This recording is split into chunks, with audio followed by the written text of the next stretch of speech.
मी सरांना माझे प्रश्न विचारणार आहे. ते तुमचेही प्रश्न असू शकतात, पण असं मला वाटत नाही आतून. मला फक्त तुझे चालते. जिथे पण मी इंटरव्ह्यूला जाते तिथे प्रत्येक ठिकाणी माझ्याबद्दल काहीतरी मी सांगत होते. जसं आत्ता मी सांगते, क्वेश्चनच्या मध्ये पण मी माझ्याबद्दल सांगते. तर कोणत्या पॉइंटला जाऊन ह्याला आपण नार्सिसिझम म्हणू शकतो? ज्या वेळेला ना सांगताना तुला जे सांगायचंय त्या अर्थापेक्षा तुझ्यातला मी वरचढ होईल तेव्हा.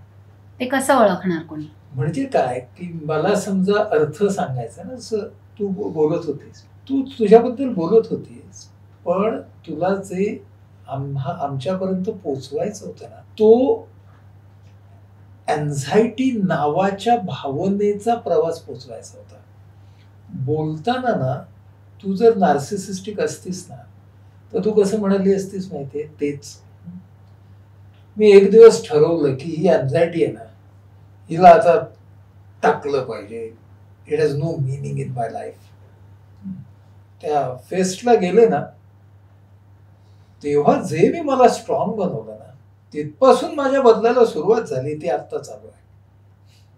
तू ना त्याच्यामध्ये मग त्यातला जो सगळा प्रोसेस आहे ना, तो सांगितला नसतास. म्हणून नार्सिसिस्ट जे असतात ना, ते फेवरेबल आउटकम खूप जोरात सांगतात, आणि अनफेवरेबल आउटकम असेल तर तो दुसऱ्यांमुळे कसा तेही सांगतात. आणि तू जे बोलत होतीस त्याच्यामध्ये तू होतीस, पण तू प्रोसेस बोलत होतीस. त्यामुळे हा त्या दोघांच्या मधला फरक आहे की तुम्ही महत्व प्रोसेसला देता का स्वतःला. Got it. सिम्पल.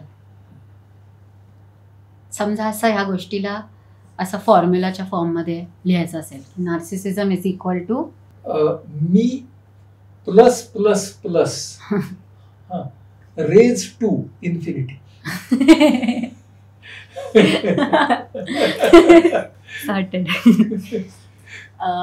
माझा नेक्स्ट प्रश्न अनरिलेटेड आहे ह्याच्याशी, पण हा असा प्रश्न आहे जो मी खूप डिबेट करत असते लोकांशी या प्रश्नावरती, आणि ह्या प्रश्नावरती तापते मी लगेच. कारण मला असं वाटतं की का कोणाला समजत नाही, एवढं सिम्पल आहे. तर तुम्ही सांगा, कारण की मी जे सांगते तेच तुम्ही सांगणार मला कन्फर्म माहिती आहे.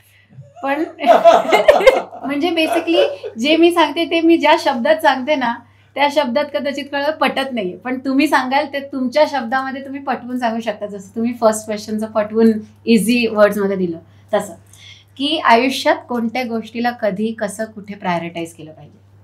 एक सोपं वाक्य आहे, keep small things small and big things big. म्हणजे वेगवेगळ्या तऱ्हेने या वाक्याकडे बघता येतं. उदाहरणार्थ, मला समजा तू म्हणालीस तसं ना, एखादं मोठं ध्येय गाठायचंय. मोठं याचा अर्थ ज्याच्यामध्ये फक्त मी नाहीये असं. It has to be a goal which is beyond my skin, then that is big. आणि ना व्हॉट इज स्मॉल, त्या मानानं मला अमुक एक गोष्ट खायला मिळाली पाहिजे, अमुक एक गोष्ट माझ्या लाईफस्टाईलमध्ये अशी अशी झालीच पाहिजे, किंवा मला एसी शिवाय झोप येत नाही वगैरे. These are small things as compared to that. म्हणजे माणसाला ना कळलं काय पाहिजे की प्रायोरिटाईज करताना पर्स्पेक्टिव्ह की what is small and what is big. हा काही अर्थानं वैयक्तिक असणार, हे आपल्याला माहिती आहे. पण निदान तो जर पर्स्पेक्टिव्ह आपण लावला स्वतःला पुन्हा रोज, तर आपल्याला प्रायोरिटायझेशन रोज करता येईल.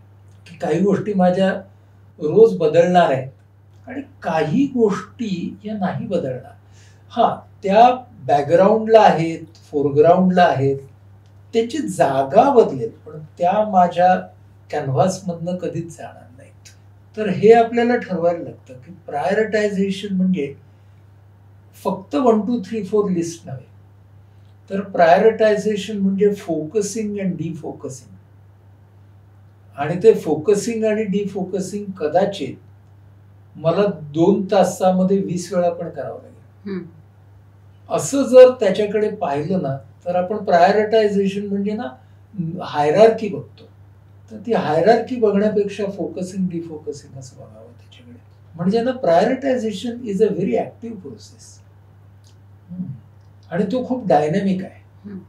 आणि त्याच्यामध्ये काय होईल की जी माझी बिग थिंग आहे ना ती माझ्या त्या लेन्स व्ह्यू मधनं जाणार नाही, पुढे मागे होईल. थोडा फोकस कमी जास्त ब्लर होईल, पण ती फ्रेमच्या बाहेर जाणार नाही. That is big. जे फ्रेमच्या बाहेर जाऊ शकतं दॅट इज स्मॉल. वा, व्हेरी मस्त एक्झाम्पल आहे. आता हे वापरणार मी. येस. जे लोक एन्झायटी किंवा डिप्रेशनशी डील करतायत त्यांच्या आसपास जे लोक असतात जनरली प्रत्येक जण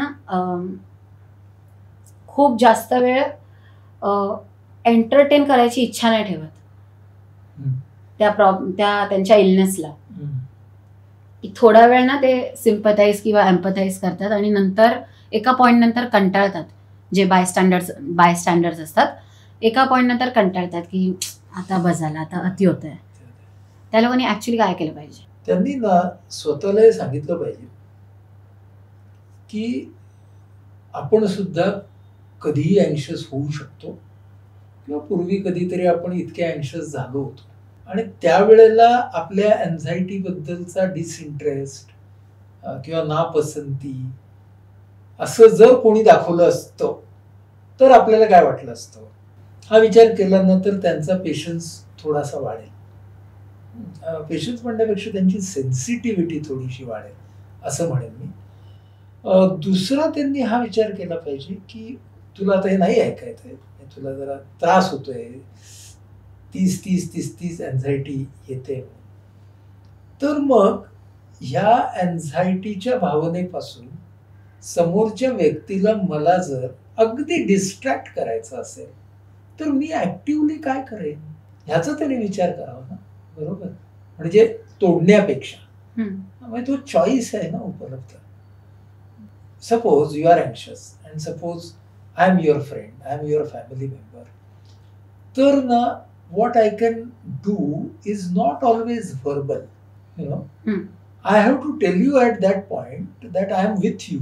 I am not kind of abandoning you, nor तुला तर तू वीक आहेस असं मी label, I am not labelling you की ते ही अँशियस आहे रे बाबा, ही वीक आहे, हा हिला तर कधी स्ट्रॉंग बनणार आहे कोणास ठाऊक, असं मी माझे जजमेंट सुरू नाही केलं पाहिजे. आणि मी माझी सेन्सिटिव्हिटी वाढवली पाहिजे.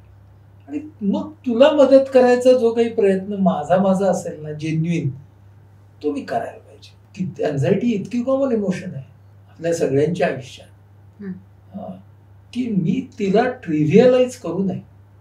समोरच्या व्यक्तीची, मगाशी म्हटलं तसं, समोरच्या व्यक्तीची अँझायटी फोकसमध्ये आणि माझी बॅकग्राऊंडमध्ये, एवढाच तर फरक आहे आमच्यात.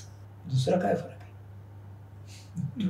खूप सुंदर उत्तरं दिलीत तुम्ही. खरंच तुम्ही एक प्रोफेशनल आहात असं तुम्ही सिद्ध करून दाखवलं.